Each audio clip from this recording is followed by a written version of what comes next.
there sure is a lot going on in the economy right now. So, taking the time to discuss how you spend, how you save, and maybe how you give money as a family could prove to be very insightful, even liberating.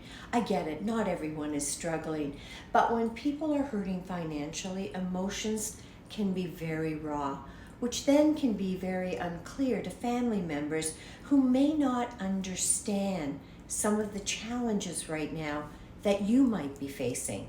So, have you ever considered sitting down and chatting about money? If you haven't, I really encourage you to do that. Have the talk, not that talk, the money talk. When chatting with maybe adult children or a spouse, where there may be that misalignment around money, it can get kind of messy. And I think finding common ground is going to be key.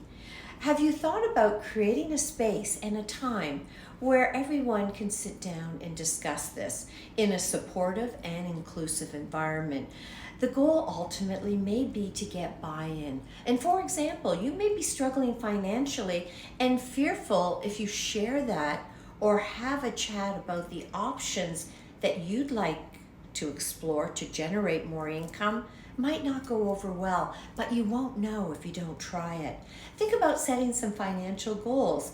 It isn't easy talking about your financial goals as an individual with someone else, as a family, but always remember, if you're the parent, you decide how and where and when your money will be spent. And by the way, budgets, yeah, they get a bad rap, not the best reputation, but they work and they aren't carved in stone and they can be adjusted as life dictates. Here's a popular budgeting technique.